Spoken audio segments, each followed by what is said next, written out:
Hello and welcome to this week's episode of How to Be a Great GM. My name is Guy and today we are looking at 3 submissions for the Challenge 2024 that was posted up on my Discord channel. It's discord.gg/greatgm. All 3 are very different from each other.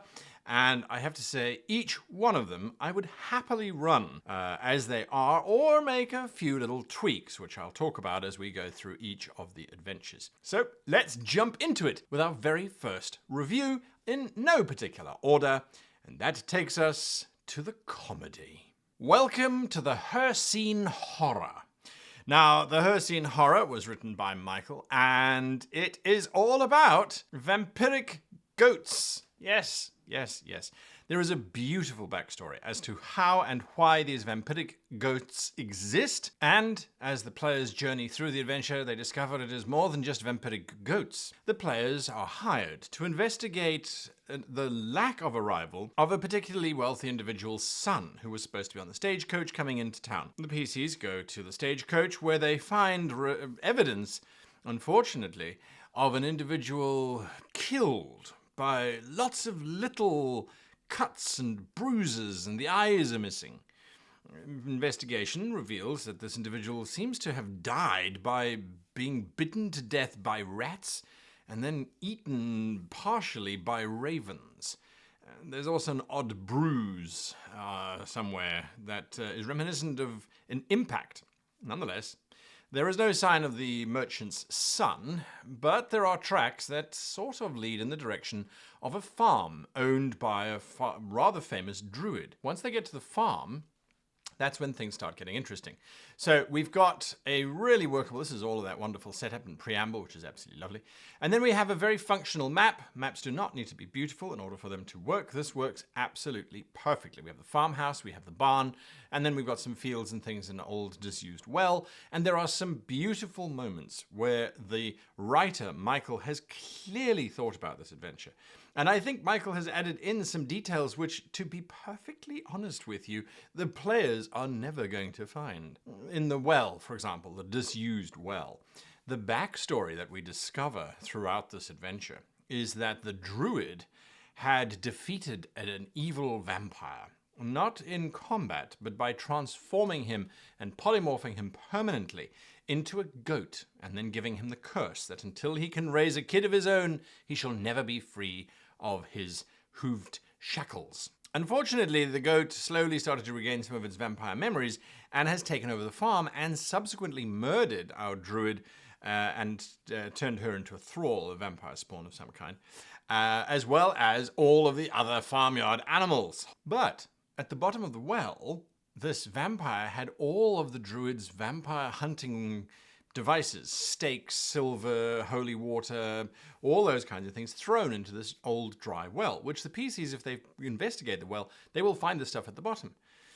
Will they ever do that? Well, that's entirely up to the PCs. Anyway, as they go around the farm, they encounter various undead animals and will have to defeat them until eventually they discover that the missing boy has been taken for a ritual sacrifice. It is a lot of fun.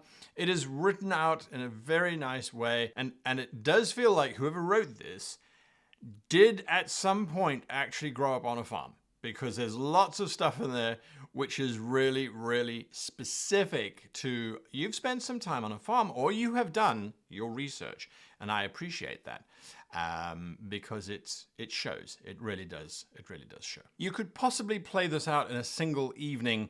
There's not a lot of dialogue going on, bleating, and that's about it. But the way that the players learn about the druid, the way that the players learn about the vampire, and the options in which they can defeat this particular vampire and prevent the ritual from happening, I think makes it a very robust, well-rounded adventure. Great job, Michael. Thank you for your submission. Thank you for putting in the effort. And if you are going to publish this, I would thoroughly recommend that you do so, as I do think it is well worth it. We now shift from comedic horror goats to Eric von Roxalot, whom if you've ever been on the channel during a live show, you'll know Eric shows up almost all the time. We absolutely love and adore our interactions that we've had with Eric in the past. And so when he submitted an adventure, it was like, okay, great, let's have a look. Now, I believe that this adventure has actually been commissioned and has been used and already streamed, which is fantastic. That is really, really fantastic. So the submission, well, it's very close to something that I love, absolutely love. And it is, although dedicated to a specific setting, I feel it could fit into almost any setting. But it is the beginning of what I think could be quite a fun campaign. Welcome to Plangia, School of Rocks. So this adventure called Summer School is... it's a curious one. Let's put it that way. Your players would need to be briefed in session 0 for this particular adventure, as your players are youngsters who have just come of age and earned the right to be considered adults, but who are not necessarily exactly very adult-y, but kind of are. They're level 3 to 5, I believe, which you say is, well, you've come of age, pretty much, but you're still learning. You're still learning. Each of these individuals is given a child to tender and to take on an annual butterfly hunt. And there's a table, which is very nice, where you have to roll for the attribute that your kid has or does not have. They might be too jittery or a little bit foolhardy. Maybe they're easily distracted. Maybe they're mischievous. Here it is here. And so once you figure out what they are, you make some rolls, and the child behaves in a specific way for the rest of the game, which I think is absolutely lovely. It creates personality for the kids and instantly gives the PCs a headache, because the kids, when they arrive in the Kill Brother Vale, which when you read the name, you're like, Kill Brother, well, that's a little bit on the nose. And then slowly you learn that it was two brothers who fought, and one of them was slain here, and hence the name of the valley. It's really a delightful beginning. Then the eclipse happens, and the eclipse is a wonderful, wonderful moment because it creates some cool stuff, and we learn not to look at the sun directly during an eclipse and all that kind of that sort of extra stuff. But it does feel like the beginnings of something. Now, again, here is where I feel there could have been a little bit more hinting going on. Hinting at what was going to be coming up, I think, would have made it a little bit less of a surprise and made it feel more anticipatory. Once the eclipse starts, these little bat faces, they're called, they're sort of undead bat-like creatures, start wandering through the valley and just biting everything and anything. Now, traditionally, normally they don't do that. They only attack at night, although it is an eclipse, so perhaps it's why they're attacking now. But generally speaking, they'll only attack sleeping things. And these are just running around randomly biting things. And whatever they bite, including the children, they induce fear for a minute. The kids will run away in all sorts of different directions. And the player characters are going to have to try and chase after them, calm them down, and avoid being bitten by bat faces as well. But it's unusual that they are doing this. There must be something or someone that has done something to them. They also, the bat faces, are trying to capture butterflies. And then they seem to be taking them back to this particular area. And as the PCs supposedly follow to this area, and they meet this character, this Tricerator, who is a dinosaur person, Ceratopian, whatever you want to call them, and they are casting a ritual. They are casting a ritual using the eclipse's power and souls, the souls of butterflies and bats and all that sort of thing, to power up a ritual to bring back the brother who was murdered. And supposedly take over the world with the rest of it. So the PCs then have to try and stop this character, and the moment the character realizes that these PCs are around, this giant maze appears. We have this lovely maze that appears, and the PCs then have to fight their way through the maze to then get to the Tricerator and face down the Tricerator. It's a beautifully crafted narrative in terms of adventure. It flows, it goes, it moves, and etc., etc. Just one or two tweaks that I would add. To Arak, I say, thank you for participating in Challenge 24, and I do hope that you publishers will take it much, much further than it's been, because I think it deserves it, and I would love to know exactly what the next adventure will be. Speaking of next adventures, our last adventure is submitted by someone who has been with this channel for a very, very long time, and has submitted a very interesting psychological horror. Alan has put together the Hedge Shrinker, a psychological role-playing adventure module for levels 3 to 5. I think that was what it was. And it's a beautiful cover. Alan quite openly and upfront says that the cover was a deep AI image, and he used Natural Crit Home Brewery to put together the document, and Don John D20 random dungeon generator to generate the maps. And of course, just a beautiful dedication. I dedicate this adventure module to my husband. You're my inspiration, my motivation, and my muse. You and your stalwart companions wake up on the floor of a room with stone walls, floor, and ceiling. The room is illuminated by indirect lighting in the ceiling. Your nose stings with the scent of something antiseptic. The room must have been cleaned just recently. It's a dungeon crawl, effectively. The characters start in room number 1, and then they work their way around the maps until eventually they get to room number 21. So every room features a psychological test of some kind. And these tests they're real tests. We do them today. Some are direct riddles. Most of us know the answers to these riddles because they're so popular. But at the same time, if you're like me, you'll go, oh yeah, I know that one. It's a thing. And then the next riddle, you're like, oh yes, I know that one. Is it marmalade? No, wait, it's not marmalade.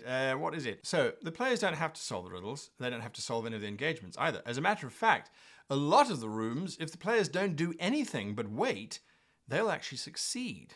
So that's the one risk that this adventure has, is that the players are often being tested on things like patience, on things like trust, on things that under normal circumstances, we as humans would have reservations about, we would have difficulty with. But as players, we don't have the same psychological pressure that the PC in the actual environment would have. If you look at the layout, and the layout has been done really well, you'll see that there's some text here in blue, which is text that is suggested for the DM to read out aloud as the voice of the individual who has now cast the players into this dungeon of tests. However, I feel that the voice is way too kind. It's used in this case as a means of explaining what the players need to do, but it doesn't goad the players, it doesn't tempt the players, and it certainly doesn't create any kind of connection with the voice saying it. I feel by having this extra voice taunting and goading them, going, well, of course the gnomes got through this room in a few seconds. It must be hard having such low intellect. Again, by doing that, you're creating this character, which we discover later on and through many rooms. And I do have to say, I loved the tests in each of the rooms. This is a tour de force of all of the psychological tests and things that we are familiar with in our general psyche, made real into an adventure. When you get to the end, you discover who this person was trapping you. However, I feel like this is a Chekhov's gun that's firing blanks. Because when we got to the very end, we had expected either a release from the prison, or we were expecting a showdown with the megalomaniac who's built this prison, or the more cynical of us were expecting just more prison. If we'd been hinting that this character was duplicitous and evil and was goading them, and they didn't really like this character, and they really just wanted to get revenge on this character, when they get to the end, they have a showdown with the character. However, I would change that. I would have them get to the end and find themselves back in their cell, and the voice going, well, I suppose you passed, but there'll be more tomorrow, and the next, and the next, and the next, until eventually you fail. Then the PCs become aware that there might be other cells that they can communicate with, and they learn that there's other prisoners there, and they escape from that to go and find the mastermind behind this entire thing, which is a beautiful mind flare, and then they take them out, and then they all leave via a teleportation circle that takes them back to wherever it is that they came from. I say to all three of the folks who submitted, to Michael, to Alan, and to Eric, thank you for accepting Challenge 2024. I thank you for journeying with me on these 3 adventures. Until next time, I wish you and yours the very happiest of gaming.